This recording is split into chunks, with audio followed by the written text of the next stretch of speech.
Hello, world, and welcome to another episode of Fights with Friends podcast. I am your host, Paul Varacchi. And Stephen Koepfer, your co-host. Hey, why do you say hello, world? Do you think that people around the world are listening to this shit? They better. Yeah, I hope so, dude. I hope so. I mean, you have the analytics. You said somebody. Well, we have a follower in Singapore, dude. Like 22 countries, 23 countries. That's awesome. But Iraq. It's so funny that we know who our one follower in Singapore is. I think we have 2 in Singapore now. Yes. 2 downloads in Singapore. You rock, Singapore. Next episode, though, as long as schedules don't change, we'll have someone from Singapore. So I can't wait. Yeah, totally. Yo, man. So I'm excited about this episode. It's our first sort of, it's a mailbag episode. We asked our followers and listeners and viewers to send us some questions. Yes. Yeah. So we're going to dive into some really cool stuff based on a couple of questions we got. Mm-hmm. Yeah. So what you been up to, dude? Let's see. I have not been up to too much. What's been going on? You've been watching movies. We've been. I'm like, that's what I feel like I've been doing. I watched 4 movies, 5, 6, because we had some honorable mentions. We'll get into the question, but I mean, it was a lot of movie watching. This week. I watched like 5 or 6 movies this week. Yeah. So definitely. that was my week. My week was a lot of movies. Did some work for Hard Out. Cool. You know, but that's about it, man. Nice. Man. I mean, other than that, T. Wizak and Aiden Han. Aiden, that's our student, Aiden. I know. Yeah, man. Where has Aiden been? Is she coming back? No, this is the other Aiden. This is the other Aiden. We have 2 Aidens. We have 2 Aidens. We have a boy and a girl. Yeah. Yeah. This is Aiden with an A. No, with an E. See, I already messed it up. It's Aiden. They're spelled differently? Yeah. I wouldn't fucking know anyway. Well, here's the deal. We thank you guys, T. Wizak and Aiden, because you commented on our YouTube. We appreciate it. Yeah, you guys rock. Thank you for watching and taking the time to comment. That's right. And we've also got an amazing film festival coming up, the Art of Movie Making Film Festival. Yeah, man. This is a special film festival because it really celebrates the, as we say, the engine that keeps a movie makes movie making possible, actually. It's the making drives part the vehicle of the movie making. And, this is a great festival because it, again, like we just said, it Jesus Christ, what's wrong with me? I don't know. I can't think of these words. We're showcases. You're mesmerized by my amazing showcases. looks. You know what it is? I got to stop looking at the notes and then taking like looking at the notes and trying to say it at the same time. Yeah, it doesn't work for me. What Paul's trying to say, ladies and gentlemen, I can't fucking read. Is that you are no? We're listen. We are sponsoring an amazing film festival. Yes. It's the Art of Movie Making Film Festival that celebrates all the crafts involved. All the quote. I hate the term below the line. Yeah, because it's not. I feel like we keep it above the line. It refers to like the budget, line item, but it just sounds minimizing, doesn't it? It does. I don't like the term below the line. It's kind of crazy, and stunt people. We're like sort of. I mean, we're talent, but we're not talent. We're like talent, but we have sort of like crew mentality. I think. Does that make sense? Well, it does make sense. It's a good way to put it. Yeah. It's we're in this weird, like we've got a foot on each side of the line, I feel. But anyway, the film festival is awesome, and they celebrate the set decorators, the props people, the set builders, the costume people, the puppet design. Yes, I know. That's your favorite. This year's festival had a really great presentation on stop motion animation. That was awesome. Stop motion's like with the clay, like Wallace and Gromit. Yes. Oh, cool. It was so awesome. The festival was really good this year, and they are doing a best stunt performance category. Nice. Yeah, and we will have the winner of that category on the show. So I'm looking forward to see who that will be. So if you have a film or even just a segment, a performance in a film that you want to submit to this festival, we will link in the show notes the Film Freeway website. Mm-hmm. Go check them out and submit, man. Yeah, because hopefully we'll see you here. Because if you win, or just go to the festival. The festival's awesome. The tickets are not expensive, and you can just attend and watch the movies. Mm-hmm. and they have a great networking day where it's just panels and talking, and it was free. Mm-hmm. The networking day was 100% free, which is amazing. It wasn't free to go on the day for the film screenings, but the panels, I sat on the stunt panel. They had several different panels. The claymation thing I told you about was all free. That's awesome. 100% worth spending the time to do it. So check out the link in our show notes, and check it out. Great festival. And if you do submit and you win the best stunt performance, you'll be on the show. That's even better. That is even better. That is even better. Come and hang out with us. Yeah, totally. And speaking of film screenings, Paul. Yeah, Preston Thomas film jiu-jitsu screening. Yeah, man. It's our first live event. I'm nervous. Why? I'm just kidding. I'm not nervous. It's not your movie. But, the movie is really good. It is really good. You let me get a sneak peek of it the other day, and it was great. And it's, you don't do yourself any service, but, Steve talks about all of the legends and the people that are interviewed in this movie, and you're one of them. Well, you're in there too. Yeah, but I mean, come on, dude. When it comes to the world of grappling, yeah, come on, I'm in there. Yeah, there you go. I'm in there. You're in there. I'm in there because you're the fucking Sambo Steve. But I am not an Eric Paulson who's in there, and I am not a Gokar Chavichin who's in there. I am not a David Leach and 87 North who's in there. I am not the top rung of that totem pole. Does the totem pole have rungs? I'm not the top rung of that ladder. But Preston Thomas is a young filmmaker. This is his second feature, his first documentary, and a super strong grappler. Yeah. He's an up and coming competitive grappler too. And I think the film became sort of a diary for him in a sense, like trying to figure out his path as a filmmaker and a martial artist and where he's going to go, and getting to meet and talk with people like David Leach, for example, right? How like David Leach is down the road where Preston would like to be someday, right? So he got to meet like a lot of people and benefit from their experience, and that all comes through in the documentary. Yeah. So, and if you are a subscriber to our Patreon, you will get a free ticket. That's right. So if you're not on our Patreon, you definitely should go to the show notes and click that link. Even if you just put in $1, if you do $1 a month, you still get a ticket. You're still getting a ticket, and we're still gonna love you. I mean, you can give up to. We have tiers on the Patreon. We do. And there's perks for all the different tiers. Perks for like our $20 subscribers. They get a custom limited edition pin, Fights with Friends podcast enamel pin. Yes, that we designed ourselves. Actually, the pin has the logo, which is Calvin. Yeah, episode 3. Yeah, totally. So yeah, if you're a $20 subscriber, I mean, all subscribers get early access to the episodes, right? So you'll all get the episodes 5 days before they drop to the public. So that's pretty cool. And then with each tier, we have a $5 tier, $10 tier, $20 tier.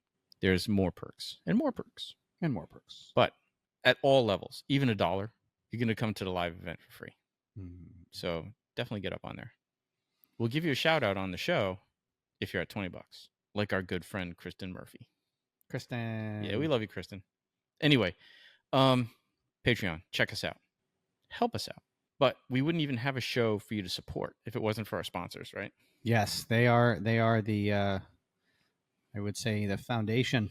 The foundation of what of what I don't know. Of what this is. Of what this is. Yeah. I mean, without them, we are we're talking to Matt and Rich about this still. Matt and Rich are our producers, by the way. So yes. Two of our producers on the other end of our studio. But we'd be just still hashing out ideas with them. I mean, basically, like, the show is not behind a paywall. We give it away for free. And we can do that because of our sponsors. Yes. Yeah. They gave us you used the word, the foundation. That they were why we were able to get this off the ground. And we just thank them so much, right? Yeah. So Stunt Contact. Yeah. We thank you so much. Also for everything you do for the stunt industry. All the information that you give all of us stunt performers. I mean, they don't only sponsor us, but they sponsor the Pay It Forward series out in LA. I know, but I just like giving us shout outs. Yeah, I know. It's nice to shout ourselves out, right? Nice but to shout dude, out our people. They just do good work, and it's for the community. They really are community oriented. Mm-hmm. Yeah, they're awesome. So check them out if you're a stunt performer or a filmmaker who just needs a good breakdown service. They are really good. Probably their website is top notch, user friendly, consolidated. You know, like when you're searching, you hear about a movie. Oh, something. Let's say whatever, you know, Joe Blow action film is shooting in New Jersey. Oh, who's directing it? Let me see what they wrote about it on Deadline. Oh, what does IMDb Pro say? Oh, who's the stunt coordinator? Who's the line producer? Who's all these? You know what? You don't have to go searching everywhere for that. Mm-hmm. It's all right there. It's all right there. And then they have the little notes section that you can keep notes about that production. Did I send in a resume? Did I not? Like whatever. So it's definitely great service, man. Stunt Contact. Check them out. For sure. Well, Brett Copes, he's pretty cool too. I like Brett. Brett's the man. Fight or Flight Entertainment. Yep. Flying humans that are not wearing a cape. That's funny. I mean, rigging for human performance. That's what he does. That's his thing, man. Mm-hmm. We love Brett. You know, this is awesome. Brett's awesome. And the thing about our sponsors is we know them personally. Mm-hmm. They're not just people that are paying us to shout them out on the show. We've worked with them. We've had an interaction with them. Brett's come here. He's taught workshop here. We know them. We can stand by them. Mm-hmm. You know what I mean? And I don't know about you, Paul, but it's my goal for this show is to only have sponsors that we can legit. It would be great. Stand behind. Yeah. You know. Yeah, totally. That's an aspiration. Unless they're like, we'll give you. Only like, yeah, of course. I mean, okay. Money talks, right? But seriously, though, I love the fact that the people paying for this show are people that we know. Yeah, and that they really support the show. Mm-hmm. Yeah, and of course, if you want to come check us out, we offer services too. Breakfall Studios. That's right, we do. Yeah, we have a full-on, almost complete training facility. Whatever that means.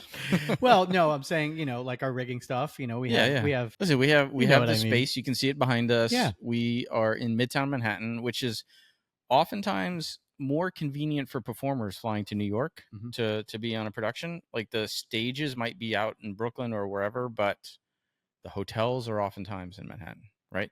So we are in Midtown Manhattan. You can rent our space for rehearsals, for practice. If you need actors that need to be trained, we can do that. If you need some choreography, we can do that. We do have all the basic equipment you'll need here with crash pads and 8-inchers and scaffolds and prop weapons and, all that stuff. And a mat to fall on. Oh, yeah. The most important thing of all. Yeah, totally, man. So, yeah, hit us up. We're at Breakfall Stunts on Instagram, or you can email us here at the show, fightingwithfriendspod@gmail.com. And if you have inquiry, let us know. Mm-hmm. We'd love to work with you. We would. Wouldn't you? I would. I'd like to work with everybody. Yeah. Until we get that email from that one person, we're like, I don't want to work with that dude. No, not again. Not again. Yeah, totally. Not again. It's like, do we respond? Like, how do we navigate this? Too busy right now.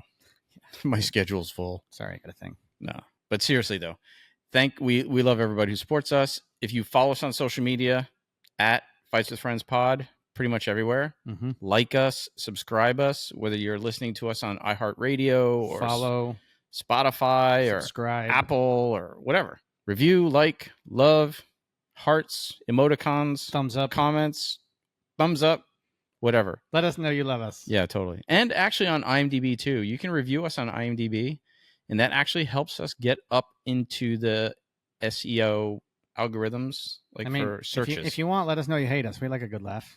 Yeah, sure. We'll read bad reviews. We'll read bad reviews. I'll definitely read a bad That'd review. Be great. Now watch, I'm going to write a bad review just so Steve will read it.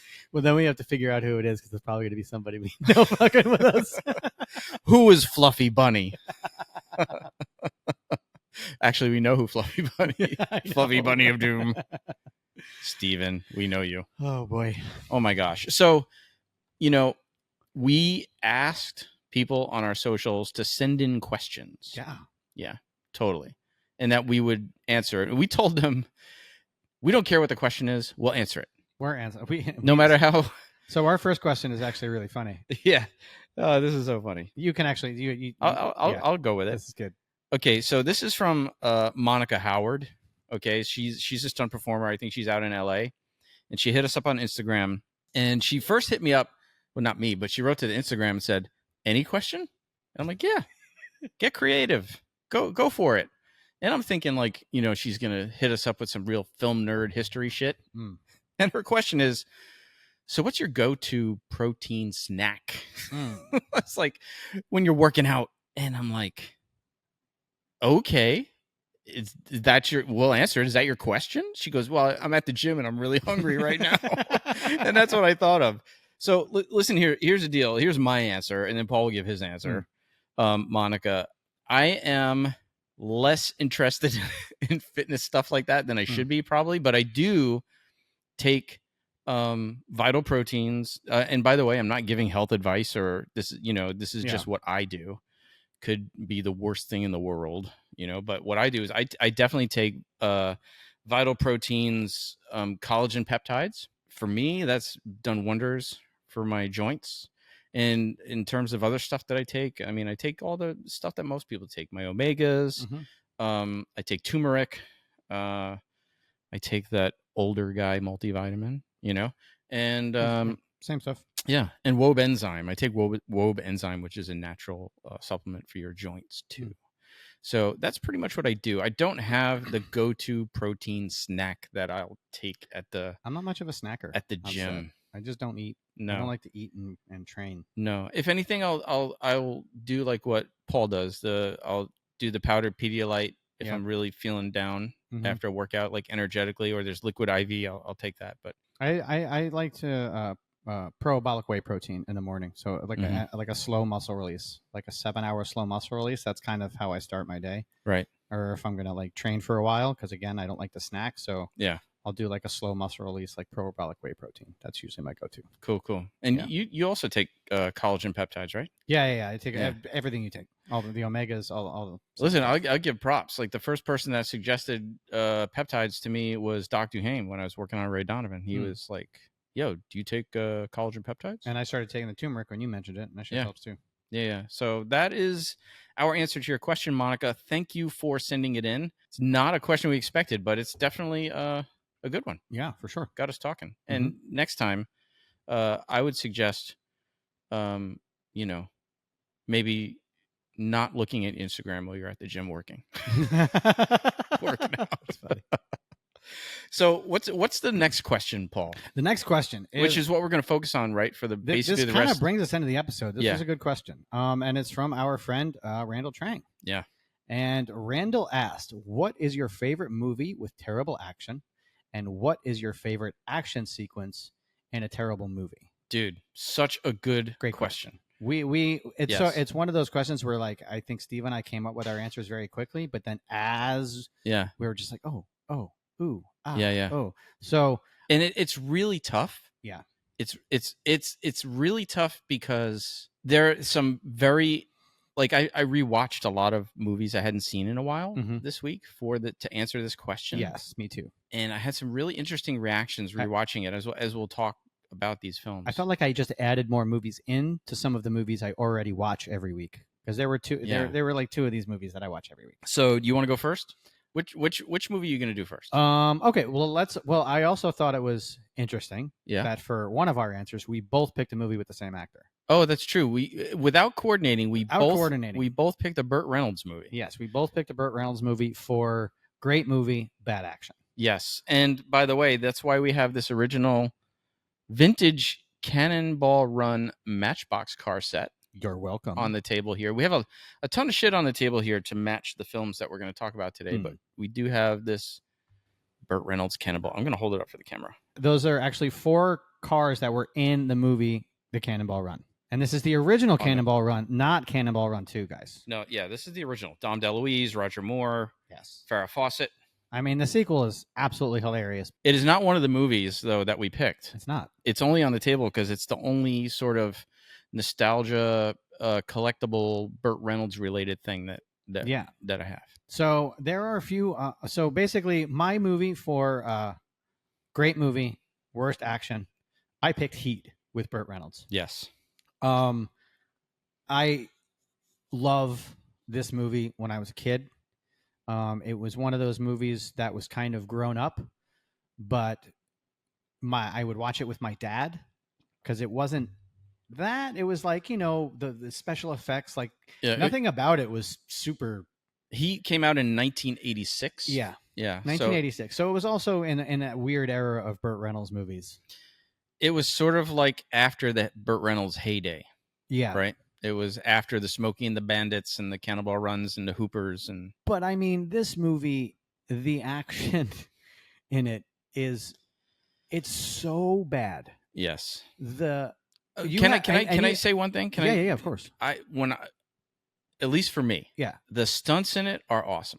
Yes, like the fire burns, the wrecks, Great. the car chases, awesome. The fights, terrible. Yeah, I mean, he is supposed to be. The premise of this movie, right, is he plays this guy named Nick Escalante. By the way, Burt Reynolds is playing a Mexican guy, yes, which is also freaking hilarious. His tan is top notch. Yeah. I would also just like to give another shout out to I believe it was Fred Ward when he was cast as Abdullah in Delta Force as the main bad guy. His tan was killer in that too. Yes. So Fred Ward, rest in peace, Fred Ward. Yes. And Burt Reynolds. Yeah. So he's supposed to be a specialist with edged weapons. Yeah. Now, just hearing that, he's like a washed up special forces guy. Yeah. Who's basically making a living, degenerate gambler. Yes, he's in debt from gambling. And he's making, money and doing odd jobs, but like odd tough guy jobs. So like the opening scene, he's playing a guy and he's hitting on a girl who's there with someone. And the guy, you find out that the guy paid him to let him kick the shit out of him. So he looks good in front of his girl. Yep. That's Peter McNichol, by the way, the actor. Yes. Playing that he rich kid. He's outside awesome. of Burt Reynolds, he threw the best punches in the movie. But he's so funny in this movie. Yes. And for those that don't know, he went on to like Ally McBeal. Mm-hmm. He was in Veep. He became a big thing. No. Peter McNichol was his friend. He was not the guy in the opening scene. That was a different guy. That Peter McNichol wasn't the one. Oh, that's right. The opening scene. The opening scene was the fake out. When he was hitting. Yes. Yes. Yeah. That guy threw the best punches. Yeah. He threw great punches. I'm sure if I looked it up, I should have, but he's a stunt guy. Oh, it probably is. He's probably a Stunts Unlimited guy or something. But I will say that like in the opening scene, so the opening scene, right, or that which was great. Stan Barrett was the stunt coordinator on this. Stan Barrett, yes. Yeah. And there was, this scene when he takes these guys out in the hotel, right? Takes out 2 bodyguards and then beats the shit out of this main guy. And he kicks this one guy, like 6 times? It's a kick to the groin, and then 6 of those weird, the side kicks. The kicks that people throw when they don't know how to kick? But they're the ones with the hayas. Yeah. And he throws like 6 of them. Like literally it was 6 of them. And then he kicks the other guy in the knee. And when he kicks him in the knee, dude, his knee just explode. Like there's like, how do you get so much blood? It was almost like, I was like, is this a comedy? Yes. Like he kicks the guy in the knee, and the guy has a compound fracture with the bone sticking out. Yeah. It's crazy. It's totally crazy. And there's this weird slow-mo. Oh, the freeze frames. I call it the $6 Million Man slow-mo. Yeah, totally. Because that's exactly what it was like. Yep. And I think it was just so Burt Reynolds could do his own stunts. Yeah, maybe. Because like, but from safe places. Yeah. Like there's the scene when he did the jump off of the. It's a chase. There's a chase going on through that factory. Yep. Yeah. It's like a fast walk chase, and he does like he jumps off this shipping container. Yeah. Right yeah. onto the sand pile. Yeah. And they slowed it down, and oh my god, this is one of the funniest jumps ever, and you can tell it was Burt Reynolds. Oh, it's totally Burt. I actually freeze framed on a lot of this stuff to see if it was Burt. But I mean, you could just see it was like they slowed it down. They shot it from an upper angle. It was like 2.5 feet. Yeah, but let me dial it back a minute. Why do you love this movie? Like, I don't want to just. Okay, so why is this one of your movies that you love? Even if the action's bad. So the reason I love this movie is because of actually the character that Burt Reynolds played is just a guy, right? And for me, it was the master of edge weapons. And in the opening scene, when he takes out those first 3 guards, the first thing he did was slice the guard across the face, and then he threw his pimp chain right, at the other guy. And, okay, so but you have to explain, like, so people who didn't see this, he's the reason he has a pimp chain on. Yes. Right. So he goes into this hotel suite. Basically, this rich guy got a hooker. Yeah. And dude, I was actually surprised at how graphic they were. Yeah. With describing what happened. Mm-hmm. Like this, my dad would plug my ears. They describe how trigger warning, no pun intended. Mm-hmm. You'll see why. But they rape her with a gun. Yeah. And they sends her to the hospital, and she gets stitches in her vaginal area, and like it's just like they're just so openly just talking about it. And then so Burt Reynolds knows her from, they're in Las Vegas. This takes place in Las Vegas. So he goes to the hotel suite dressed like a pimp. Like a pimp. To exact revenge for her. So this is the scene. So now take it over. He's got this big medallion chain on. So he's got a big medallion chain on. He's got a credit card somewhere. And his bodyguards are like big, bodybuilder type. Yeah. And then, you got the small little guy. So the way the scene is set up is the first guy is the kneecap that we were talking about. He hits the guy with the kneecap. And then he takes the credit card and with a plastic credit card, he slices across a guy's face. Yeah, slices his face open. And slices his face open with a plastic credit card, like across his eyes. So he goes down. And then he takes the medallion pimp chain that he's got around his neck, and he throws it at the other guy. Like a frisbee. Like a frisbee. Right? Like a ninja star almost. Yeah, like a throwing star. And hits the guy in his lip. And then somehow it busts his lip open. Yeah. But so that was and then he throws the 7 or 8 terrible kicks. Yeah. To take out the other guy, and that's pretty much this scene. Now, that is the only scene in the entire movie where a master of edged weapons picks up an edged weapon and uses it. Yeah. Yeah. And here's the deal is before that happens, we don't yet know that he's a master of edged weapons. You don't find... We don't know that yet. Right. Because eventually the guy who he just beat the shit out of, right? He ends up... He's like a rich mob kid. He's like a rich mob kid, and he ends up killing his 2 bodyguards. Yeah. And then goes and tells his dad or whatever that Burt Reynolds was the murderer and killed the bodyguards. So then they send the mob after him, and then it's, basically you can see where the movie goes. Yeah, they bring Burt to the big boss, and he's like, the kid is there accusing him, and Burt's like, the mob boss knows his son is probably a fuck up, and he also knows Burt. Well, this is an intermediary. It's not the mob boss's father. Right, but the guy that he's talking to, the boss he's talking to. Yeah, and then basically the guy just tells the kid to shut up. Yeah. And is like, okay, you fucked up. You fuck with the wrong guy. Like, it's a little bit of a John Wick kind of thing. He's like, basically nobody cares. He's like, get over it. Well, but he tells, because, we forgot to say, like, so Burt Reynolds in the hotel suite ties the kid up, remember? On the floor. Yes. And then calls the prostitute in and she cuts the guy's penis with... She nips it with the snippers. With, like trimming scissor shear things from gardening, like gardening shears, right? So I thought she cut it off. I thought she didn't cut it off. But anyway, so now Burt's in with the mob boss, and the mob boss tells the kid to shut up. He's like, Burt, you tell me what happened, because after the kid told his whole story, and Burt is just like, well, I'm just gonna ask you 2 questions. 1, why would I shoot anybody? And then the mob boss is like, that's right. It's the perfect cover. Yeah. No one would. Why would I shoot anybody? I'm an expert of edged weapons. Mm-hmm. That's the first time that we learn about the expert of edged weapons thing. And then he goes, the second question is, basically he goes, how do I know that this kid has a big, cut down his penis right now? He tells the kid to take his pants down. And then the kid won't take his pants down. Yeah. And then the dad's like, the guy is just fuck like knows that it's all. He knows it's all bullshit. So then the rest of the movie is the kid takes it upon himself to now go and try and kill Nick. Burt. Yeah. So that's basically the premise of the movie. It's just, as a kid, like, know. But then the sub arc is this rich young guy, which is my McNichol, which is the part that I really love. So he basically lies, right? And he's this rich young guy who's a millionaire. He's like a tech guy. Yeah, he's a tech guy. Yeah. And he's hired Burt to teach him how to be tough. basically. Yep. And he's going around and he bets, and he thinks he's a compulsive gambler, and he has a problem. He goes, I have a problem. So like, and literally like you're $10 like, okay. down and it's like, how red. much do you bet? And he's like, oh, I bet like $10, $25 a hand. And at this, and everyone kind of just, the two guys in the room, they all looked at it. They're like, is this guy? Yeah. They're like, this guy, you need to humor him. So they were like, oh, okay. We'll, yeah. And then it was great. It was like, there was a scene when he was in the casino and he was happy because he was like betting $10 a hand, and he was thinking he was betting all big.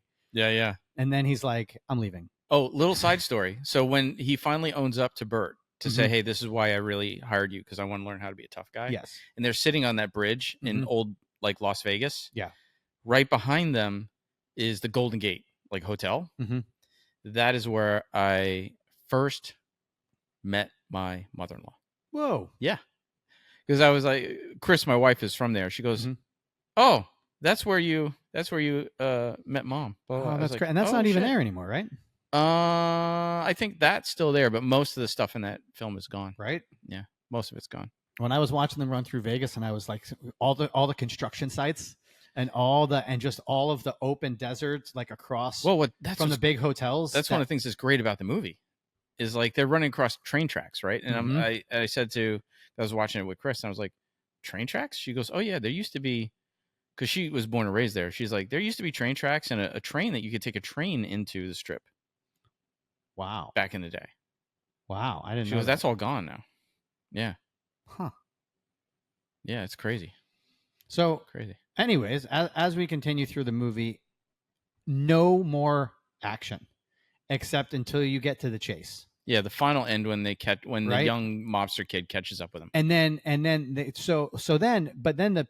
Peter McNichol, right? They is with him at one point. Yeah. So they get trapped together, and they got, like all movies in the 80s, they had the mini Uzi. They had like all these, they had the mini Uzi. They love the mini Uzi. It's almost like somebody went to a swap meet for guns and was like, we're going to buy a gun from every era known to man and just throw them all together. And then, so they run in, and then Burt Reynolds is about to get shot. Peter McNichol jumps in front of him and takes two of the biggest fucking squib shots, center mass to the chest, that there's no way anyone has ever, like, one of them hit him in the fucking heart, and the other one hit him like in the like, there's no way you're coming back from that. But he does. Of course. But he does. He's in the hospital, and he's, and he's sitting there, he's laughing, and then at the end, they take the crew to fucking Venice and shoot a shot in Venice in a boat, because that's where he was trying to go and get all the money to go. Yeah, like, it was just so like, okay, no green screens in '86. No green screens in '86. We want to shoot. We got to show him in Venice. We're going to Venice. The closing credits need to be him in a gondola in Venice. Yeah, and I just love the movie so much as a kid, because it's just like, he was just a tough guy, man, and he fucking made out. So, dude, one of the coolest in this movie, right? One of the worst kicks, but one of the coolest fire burns was when he set the guy on fire. Yeah, Burt, they're chasing him through this concrete factory or like a cinder block factory or something. And he's hiding, and he throws gasoline on this one guy, and the guy's standing underneath like a light bulb. And Burt Reynolds does a flying, like, jumping snap kick. So imagine, think about this. Think about the crane kick, but you don't switch your legs. You just kick with the bent leg in the front. Yeah. And then jump. Yeah. That's what he did. Like, and I don't even know how he got so high, but over the guy's head. But what's funny is his foot never actually got to the height of the light bulb. But the light bulb shatters. The light bulb shatters. And the electrical shit falls on the guy and sets him on fire. After he was covered in gasoline, and it sets him on fire, which was pretty awesome. The fire burn was awesome. Yeah. Yeah, that was a crazy fire burn. Like, full body burn. Like, the guy was up in flames. Yeah. Yeah. But the flying sidekick, oh my God. But that's it. So you've got this in my opinion, this great story, this great guy who should be going around Vegas, kicking the shit at every guy that comes in the door. Yeah. And you get 2, I'll say 1.5 fights and a chase scene. Yeah. That's it. Yeah. And not once. Oh, there was one scene when he took a knife and he flipped it upside down and he made it look like he was going to throw it, and he didn't. This is when he was in his apartment, right? Yeah. Otherwise, no edge weapons in this movie. Oh no, whatsoever. it was when he's in the office or something, and McNichol comes in and kind of surprises him, and he has the knife in his hand. Yeah, and then he realizes, oh no, it's just my buddy. Yeah. He never uses he never cuts anybody. Not a one. Such a great premise. Except American Express card. Right when he don't leave him without across his eyes. Yeah, totally, dude. But you know what? You see, watching movies like that. I was saying before, like rewatching these movies, it was so much fun for the nostalgia of it. I didn't want. I almost wanted to take back your choice, but I didn't, because I was like, you know what? I'm basing this on from what I watched when I was a kid and what I remember. Yeah, and I don't want to like take that away. Also, what is sort of what's considered passable for fights now is not what was considered passable. Not even close back then.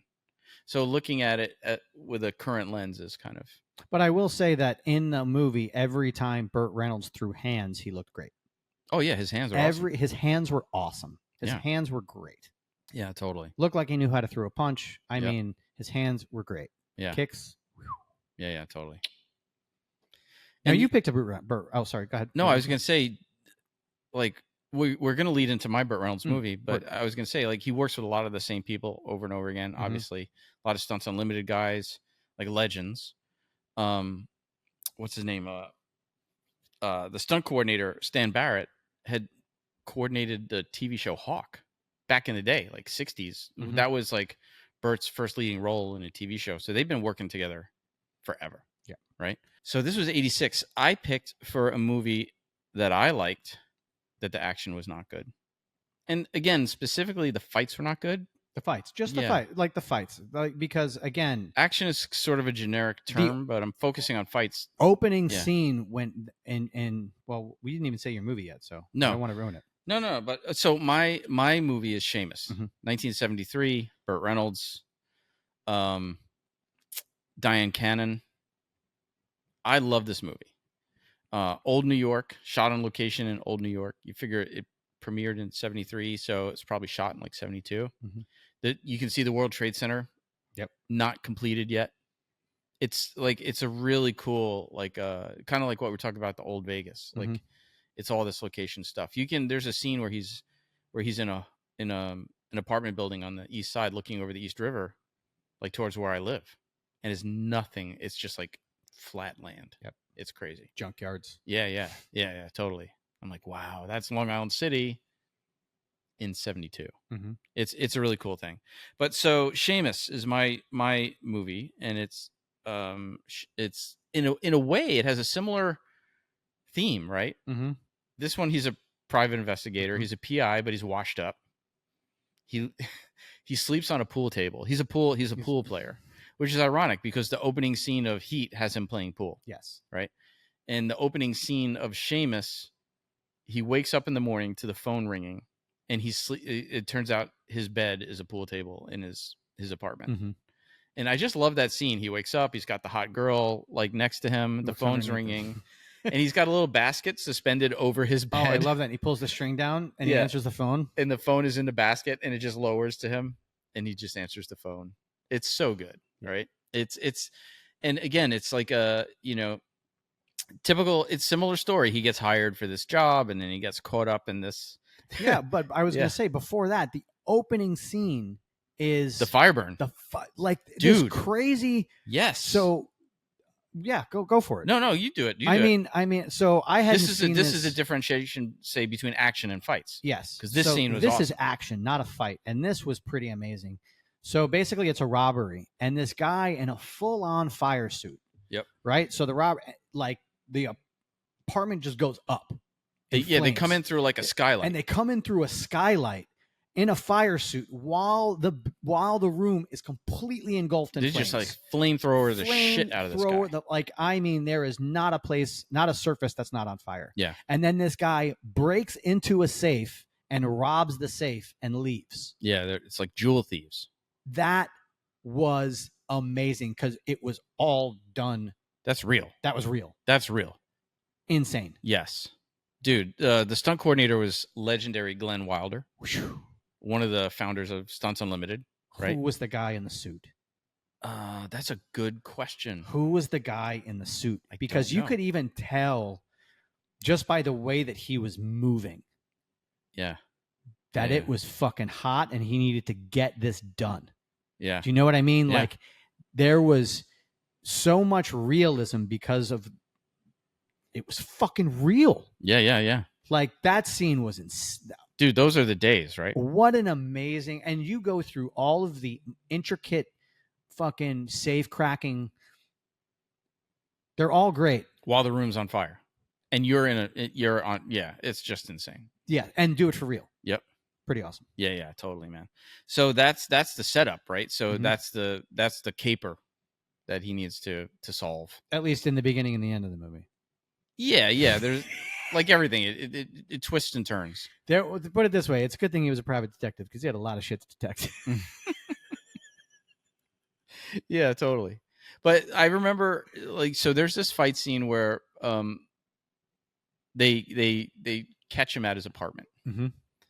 And again, like, you watch this, dude, and this is, again, like, I'll just say this, like, not meaning any disrespect to anybody or anything, but it's like what was permissible then and now, two different things, right? So the guy, he gets taken into his apartment at knife point by the bad guys, and he's in the apartment.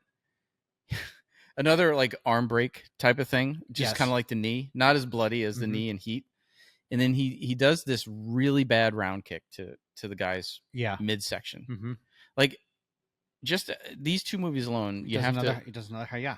Yeah, you gotta ask yourself, who lets Burt Reynolds kick things? Like, he just can't kick.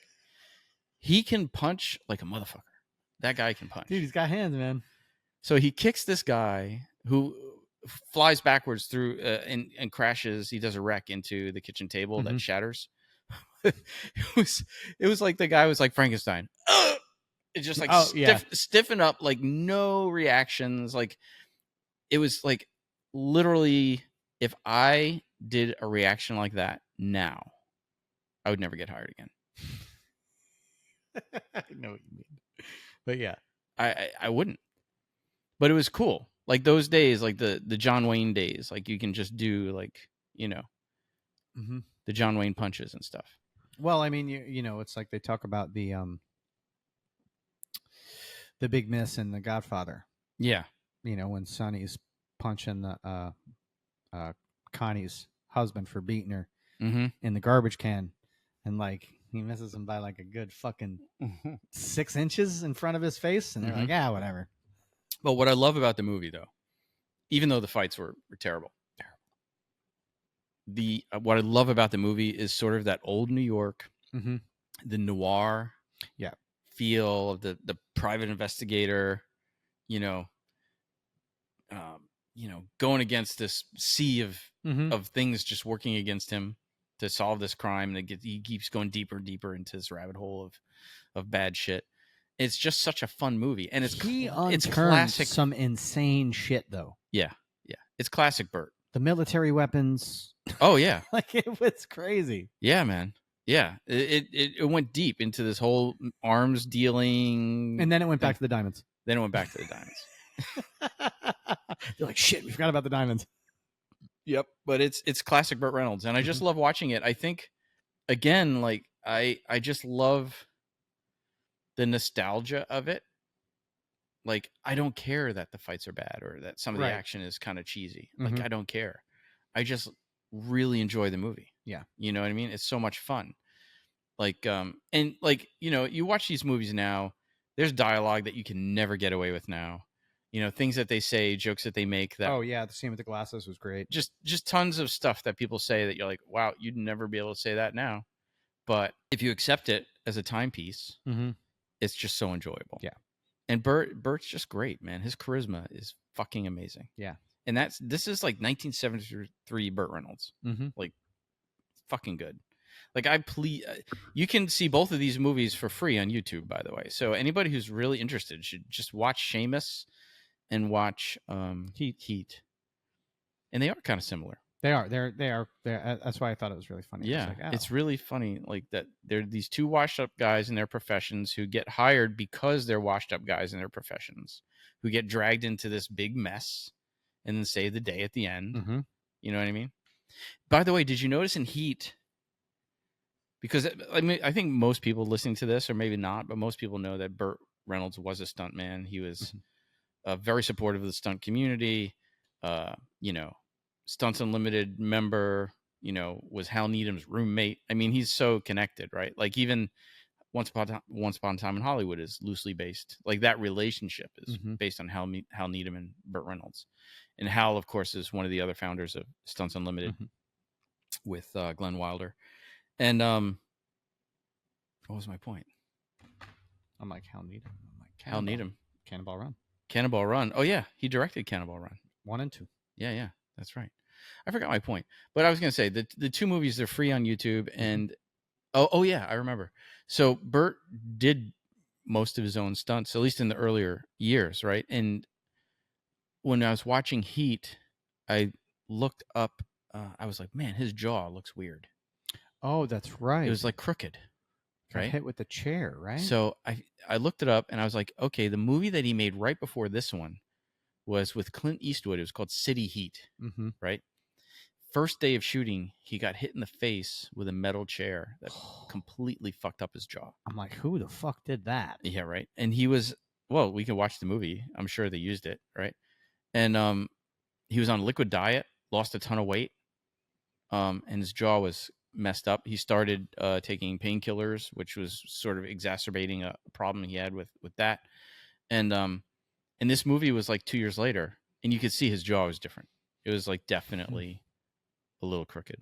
Had to be from the City Heat getting hit in the face. And having his jaw wired shut, probably. Yeah. Terrible. Speaking of doing your own stunts, like at the end of Shamus, he's getting chased through this mansion, right? And the mansion is like built on a sort of a hill. So the front of the mansion would be like, let's say, street level. The back of the mansion is like, let's say 20 feet up. Right. And there's a stone wall down into like a wooded area, like kind of like a ledge. Right. So he's being chased, and this is actually him. This is not a stunt double or anything. Although stunt legend, Charlie Pacini was in this movie. You could see him all over the movie. Friends with Charlie on Facebook. Yeah, totally. He's always posting like cool pictures of making Italian food, awesome. Cooking Italian food and stuff. And he did, I think, double uncredited Burt on some things in this movie. But that scene where Burt is being chased, he jumps off the ledge to land on a tree that was supposed to. And I heard Charlie tell this story on another podcast. Oh, cool. And if I'm quoting it wrong, I'm sorry, Charlie, but this is just what I remember. But Burt jumped on. It was supposed to, hang onto a branch and climb down the tree or whatever. But the branch broke, and he landed on his head and got up and kept running, but fractured a whole bunch of vertebrae and stuff like that. And if you watch the movie, that is the scene. That is the scene they used. Wow.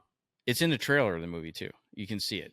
I mean, talk about getting hurt and keep going. Right. That dude fell like 25 feet, landed on his neck, got up and kept going, like gonna keep going.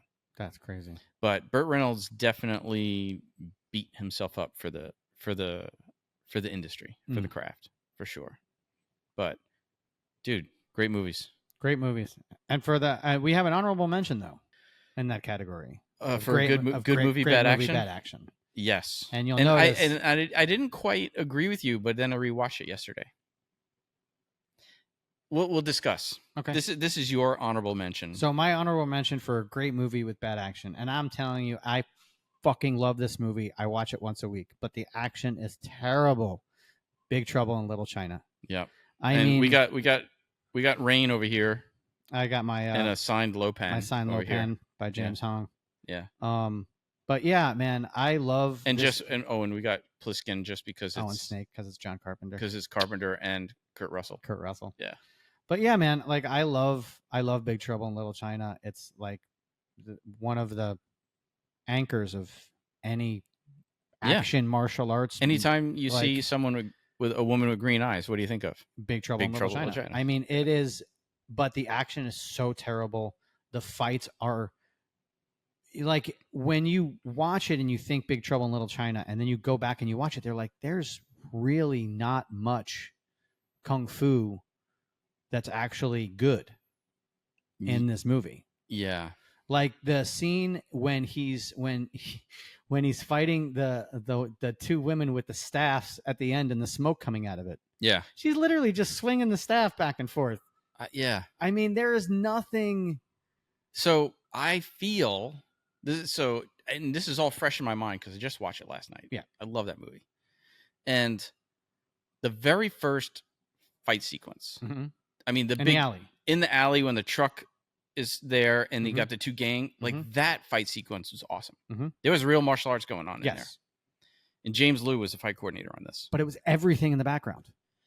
Well, that fight was great but the majority of the fighting that you saw was happening behind everything. No, even the close-ups.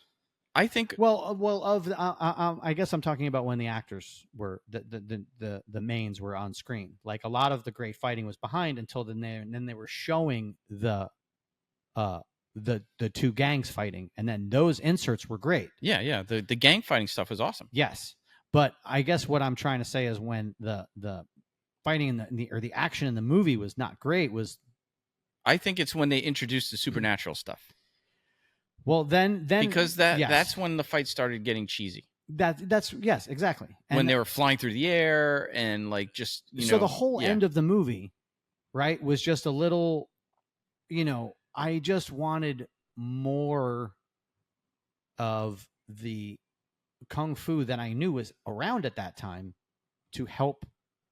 There was just no movement. There was no. Yeah, so here's my question. Like, that's, I don't know. I have to go back because I have the DVD right here. For those youngins. Yeah. This DVD has commentary with Carpenter and Russell, so I want to go back and watch it again with commentary. Yeah. I haven't done it in years, and they could have done it on purpose. Well, this is my question. Like, the movie itself is by design cheesy. Yes. So I feel like the action was by design cheesy. You know what I mean? But that's it's a common thing. But just because it was by design cheesy doesn't mean it's a great movie with bad action. That means it's literally what it is. It's a great movie with bad action. So, are you amending? Are you saying it was intentionally bad action? It's still bad.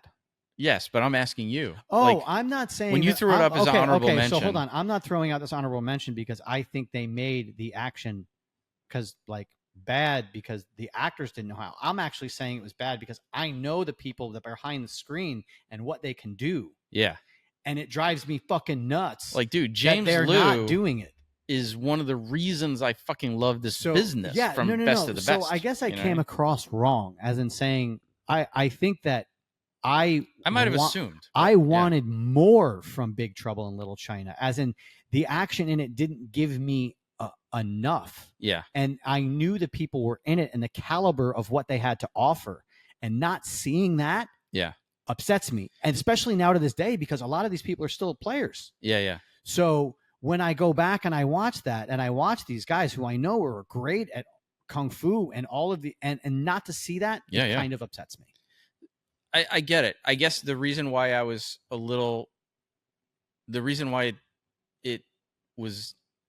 don't know what the word I want to say, but the two movies you just talked about, the Burt Reynolds one, the fights were not bad intentionally. They were actually bad. Okay, I see what you know what I mean? Right. And then so you were like, Big Trouble in Little China. I think they were intentionally not good. Or I should say not technical or cheesy or whatever you want to call it. No, I get that, but it still falls in the category of a great movie with bad fights, because they didn't intentionally, that means that they they were probably twice as bad as they meant as No, I you know what I mean? What if the intent was for the viewer to be like, oh my God, that's so cheesy? Then it's actually a good fight because it achieved what it wanted. Okay, that's true. I don't know. I guess that's a good way to that's a good way to put it. We're debating. No, I don't know. We're not debating. It's but a good way to put it. But I just think if you take it as in a context of the black and white of the statement, good movie, bad action, it fits the category. I guess. Maybe. I don't know. That's all. I'm just being objective about the movie as a whole. Like, I know it's a great movie. If it's not bad, if it was supposed to be bad, then it's good. That's my thing. It's like, so I like when I watch Shamus, I'm like, man, that was bad. Right. Yes. You know what I mean? And then I watch Big Trouble in Little China. I'm like, that's fucking great. Even though I know it's like the not technically great. I don't know. Hey, listeners, like let us know what you think. Like, look, the scene when the three storms, right? They're doing their thunder, rain, and lightning. Thunder, rain, and lightning, and Lo Pan is they put the fucking swords together, and the girls go up, right, up and all that shit, and then they're going down, and they're doing this, and they're doing the walk, and they're all doing their martial arts stuff. Yeah. But this is like Carpenter. Okay, like, so take like They Live, another Carpenter classic, and everybody talks about the fight from They Live. Yes. Great fucking fight. Yes. But not technically a great fight. Yeah. Cheesy fight, but fucking great fight. Yep. That's how I look at the Big Trouble in Little China action. Oof, I mean, that's a tough comparison. But... No, I mean in the sense that they didn't shoot the They Live fight to be like this, like anything more than a long, cheesy, drawn out, like this would, you know what I mean? Mm-hmm. They meant it to be cheesy, and we look at it and say it's great. No, I get it, but I think but again, I'm not breaking down the semantics of the question. I'm looking at it as just... I know what you're saying. I just think you can't do that. I mean, you can do it. You can do whatever the fuck you want. I fucking did, bro. I think. So you're saying that you can consider it to be a good movie? No, what I'm saying is a good movie with bad action if they mean to do the action on purpose. Yes, I'm Siskel, you're Ebert. I'm saying it's great action because they intended it to be cheesy. Okay. And they achieved their intent, and it's great. Okay. That's what I'm saying. I mean, I see your point. Yeah. But I still think it's a great movie with bad action. And on that, we move on to... I'll do my next choice. This was the flip side, right? This is the bad movie, good action. Mm-hmm. And immediately my choice was Star Wars Episode 1, The Phantom Menace. I can't fucking argue with that, man. Yeah. That movie is just a hard watch when there is no action going on. Dude. So, like, I rewatched it, and I had to force myself to finish it. It's like, and so, God, I think I view it even worse now than I did before, in terms of like being a bad movie, because I remember, right? The Gungans are so bad. I mean, there's so many bad things about it. Watto, the little flying guy, so racist, super racist. The Gungans, they sound like. For those who watch The Expanse, they sound like the Belters, except if they were dumber, right? So it's just so terrible. But when this movie first came out, I was like every Star Wars fan. There hadn't been a new Star Wars movie in over a decade. Everybody was so excited, right? Was it 96 came out? And what was the last one? Return of the Jedi was like what? 84? Honorable mention 86? Just to that. You want to know how excited they made a movie on it called Fanboys. You want to see how excited the world was when it was coming out? Go watch fucking Fanboys. Yeah, That's the way we all were. We were so excited. I remember I got tickets for opening day in the middle of the night because they were doing screenings round the clock. And at that time, I was working at Maimonides Medical Center. And I went. This was when you wanted tickets. You had to wait online. Yes. Yeah. So I got tickets. I went to see it. I was so disappointed, like everybody. Except that the nostalgia meant something at that time. Because I was like, oh man, this movie is really bad. But it was great to see Tatooine. It was great to see like Anthony Daniels playing. Some of it was great. Well, yeah. Some of it was because the political. Again, I love the political stuff. The whole Palpatine, Trade Federation, the building of the Empire. The political intrigue thing I loved. obviously, we could talk forever about the bad acting, about Mannequin Skywalker. Now, did you also know that the original bad guy was not supposed to be Palpatine? Oh, really?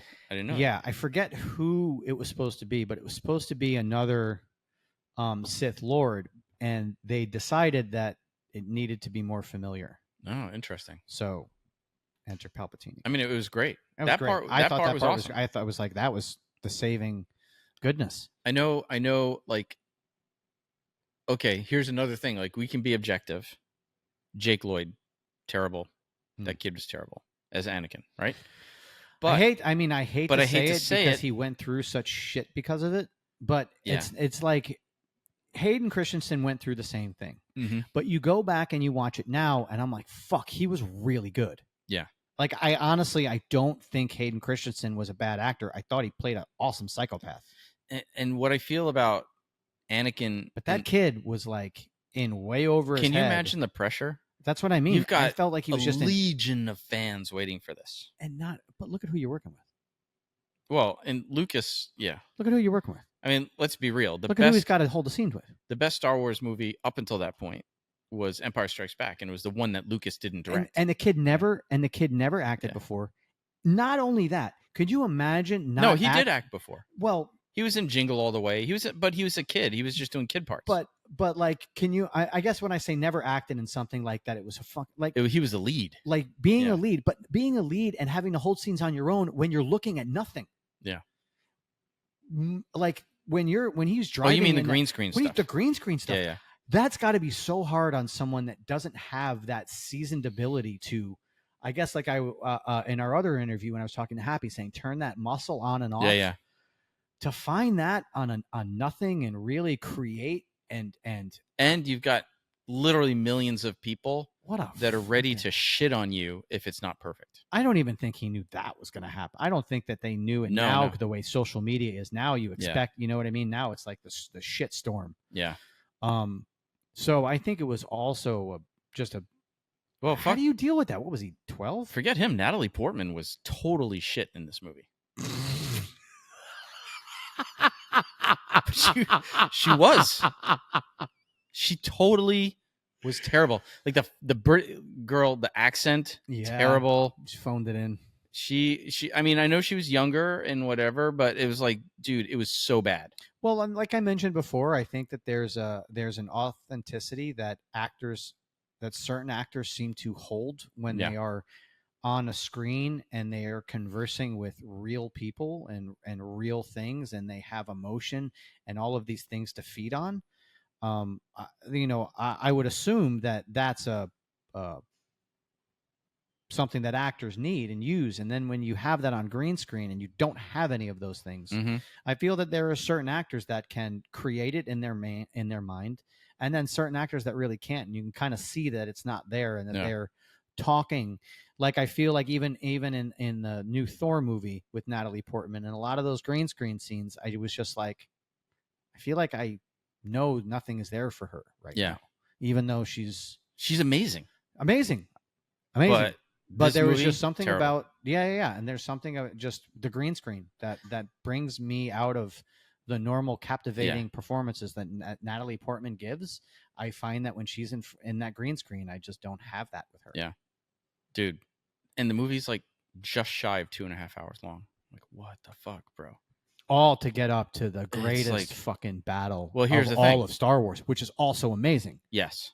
Like the Duel of the Fates is incredible. Well, the Duel of the Fates is incredible. Even the scene when Jar Jar is fucking being a idiot on the tanks. Yeah, I like that scene, man.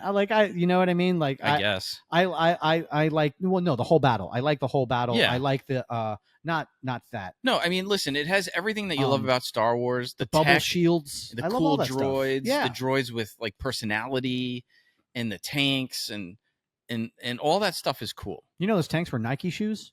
Oh, were they really? Yeah, you know the with the flat.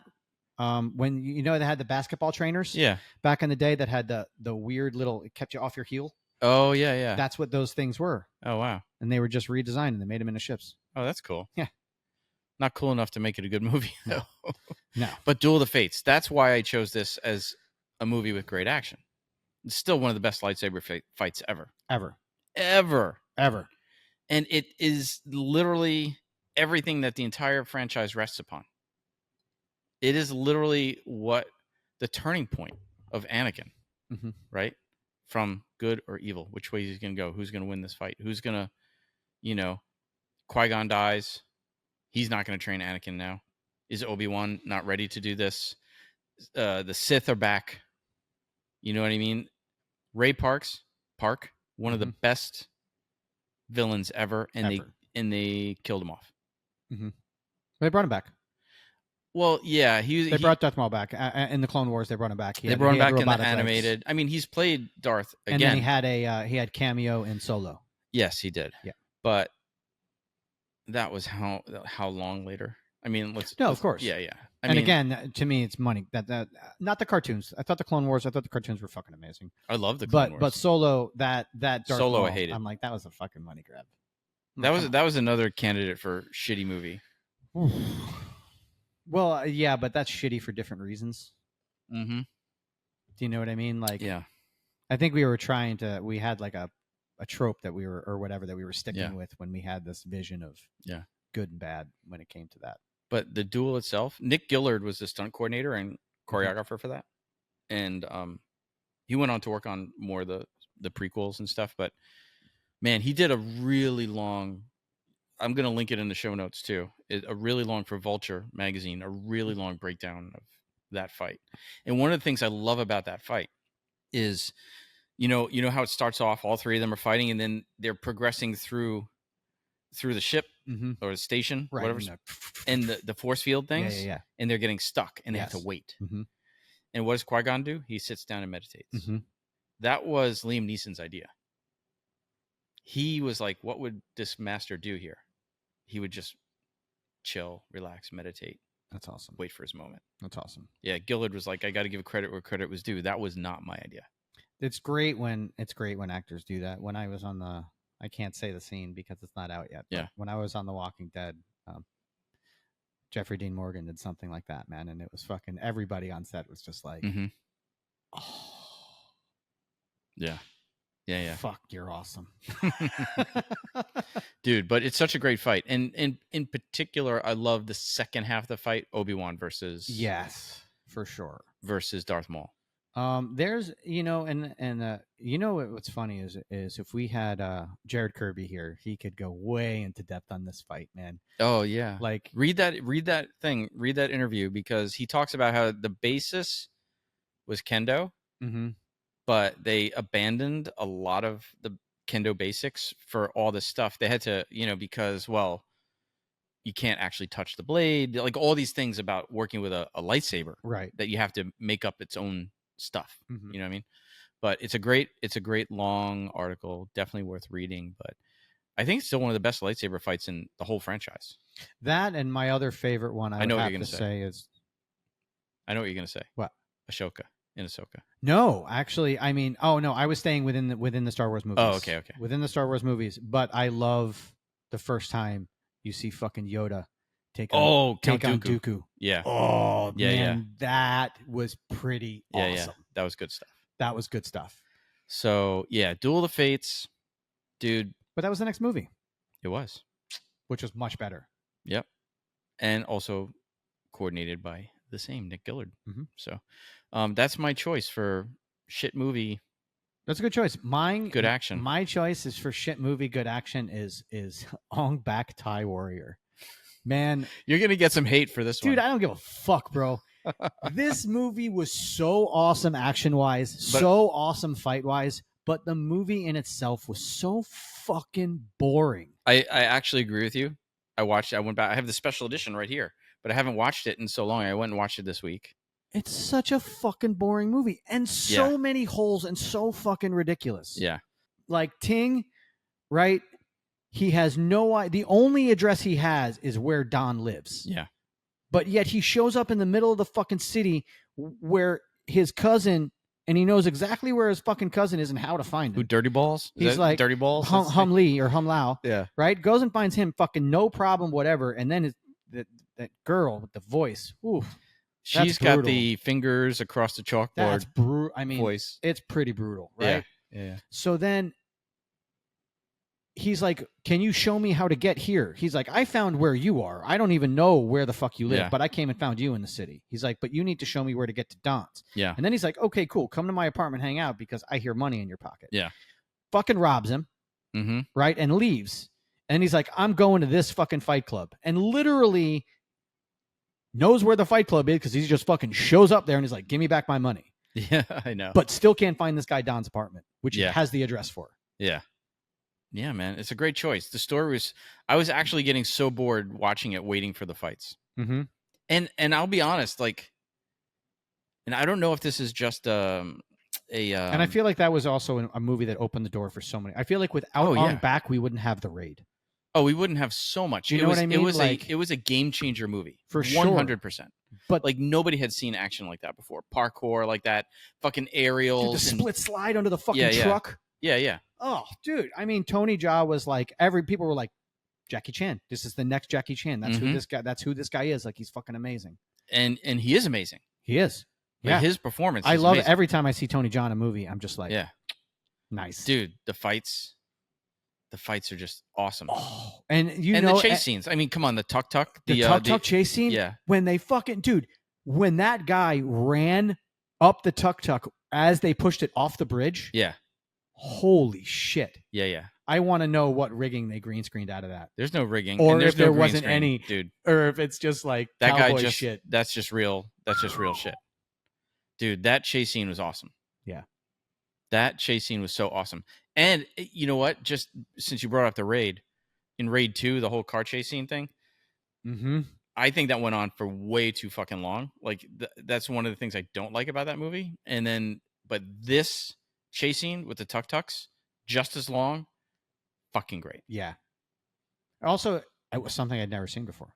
Yeah. We'd seen car chases, but never on the tuk-tuks. As somebody who has taken a tuk-tuk across Kathmandu, I will tell you, you do feel like you're taking your life into your hands. It was like totally fucking crazy. Well, dude. It's the same reason. What were the ATVs, the 3-wheelers? Yeah, the 4-wheeler. No, the 3-wheelers that they banned because it had the center wheel on the front, and when you turned it, they would all start flipping over and people getting hurt. So they took them off the market. But that's what those things are like. Yeah. You turn too sharp, you're going over. Dude, the chasing on this special edition DVD that I have, which probably nobody can find anymore, it does have a storyboard comparison video, storyboard to tuk-tuk chase. It's freaking awesome. I'll give it to you after the show. You can take it for sure. Yeah. It's got some really cool, again, bring back physical media. I miss being able to buy a special edition DVD and have like all this stuff.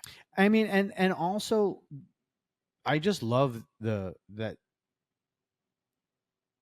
looked like they were really fucking hitting each other. 100%. They were fucking hitting each other. Like, there's just no way. There's no way. They were fucking cleaning each other the fuck out. Like, oh, yeah.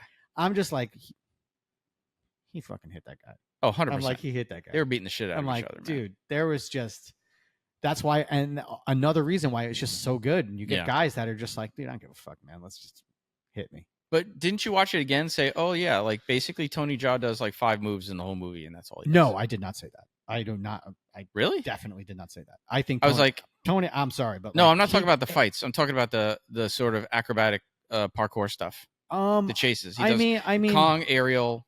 He does the Kong. He does the aerial. He does the cartwheel between the 2 glass fucking planes, which were 2 glass windows in the thin thing, which was amazing. Yeah. But I mean, but it's not so much that he's doing the same move. It's what's around him while he's doing it. No, I get it. But no, I definitely didn't. That wasn't me. I didn't think that about the fights. The fights were just awesome. Yeah. And again, like you said, it opened the door for everything we have today. It was like, it's one of those movies that, like, for action, there's like these certain bullet point movies, like timeline movies, like Collateral for gun stuff, right? Or The Matrix, or any Michael Mann movie for gun stuff. Yeah, totally. But Collateral, that one scene with the trunk of the car. Oh yeah, it was I know like what you're talking about. But these blips in timelines that change action movies, and you can't go back. Yes, Ong Bak's one of them. was one of them. But that's the problem. That's not the problem, but that's the thing about going back and watching like Heat and Shamus and stuff. We're on the other side of these blips. Yep. And we're looking at like, okay, well, this was passable in 73 or 86. Which is why I didn't want to take heat out of my mentions after I rewatched it again. I was like, God, I'm like, but you know what? I was like, at the time, and not rewatching it, I stand by it. Yep, for sure. You know, I had fun watching it. Yeah, me too. And you know what's I had fun watching Shamus. From a personal. You want to know what Shamus made me want to watch? Actually, what you want to know? What it made me want to watch The Sting. Oh yeah, I watched The Sting and then I watched The Hustler. Because the pool hall stuff. It made me want to watch those two movies. Yeah. And I literally like stayed up late and I watched them both. Oh, that's cool. Yeah, I was gonna say like what Shamus did for me with the old New York nostalgia. Mm-hmm. Heat did for my wife about Vegas. Ah, very cool. Yeah, it was very cool. And Vegas even more so because most of that shit's gone. Mm. You know, New York, it's all like stuff is still here. Yeah, it's just grown. You know, Vegas they tear stuff down and put new stuff up every. Well, now it just all looks different. Yeah, you know what I mean. It's all the same places, but it's like, wait, this was a strip club that's now a. You know what I mean? The facade and everything's still out there, but now it's just different stuff. Dude, that was a great question we got. Yeah, it was. Randall, you're awesome, man. Randall Trang. For sure. You're the man. Coming up with a good question. That was a good one. Yeah, man. So, I think that's it. We done? It. That's all our movies. I think we're done. That's it. Everybody needs to go out and watch these movies. Right? If you disagree with us, let us know. Oh, my God. Do you know how many people are going to fucking Big Trouble in Little China and kick the shit out of me? Verbally? Yeah. No, seriously. Let us fucking done. Listen. Reply, comment. Let us know what you think about the Big Trouble in Little China thing. If it was intended to be cheesy, does it still mean it's bad action or is it good action because they did what they intended to do? Let us know what you think. That's and then we'll actually, in a future episode, if we actually do get replies, people telling us what they think, we'll tell you all what they thought. And maybe I'll get my 30 lashings. Dude, this is a great episode, man. Thank you, awesome, Randall. Dude. Thank you, everybody. Oh, and by the way, Randall, I don't know, man, but if you hear this episode, I have a cool idea for a graphic novel, man. And I know you're laughing and rolling your eyes, but in case you don't know, Randall is an amazing fucking artist. Yeah. We have a little sketch. Dude, we should have brought the sketch up. Yeah. We'll show it in another episode. Yeah. Yeah, we have a little sketch still on the wall over here. Randall's phenomenal. And also, because we are here, Randall designed this tattoo for me. Oh, cool. So I called up Randall when I was I still throw axes, but when I was really, really into it and I was, going to the world champions and stuff, I love Boba Fett and I had Randall, I'm like, hey, can you design me a fucking Boba Fett, a Mando helmet or a Boba Fett helmet with an axe to it, and boom. That's awesome, dude. Yeah, he designed me my tattoo. Very cool. Thanks, Randall. Yeah, we got some cool discussion in today. Right. Thanks so much. Yo, we'll see you guys in 2 semanas. What he said. Later. Fights with Friends is brought to you by Breakfall Studios and Press Record Studios. Executive producers Stephen Koepfer, Paul Varacchi, and Thiago Benedetti. Produced by Matthew Kaplowitz. Associate producers Becca GT and Jared DiCroce. Our video editor is Matthew Kaplowitz. Original music by Ahrue Luster.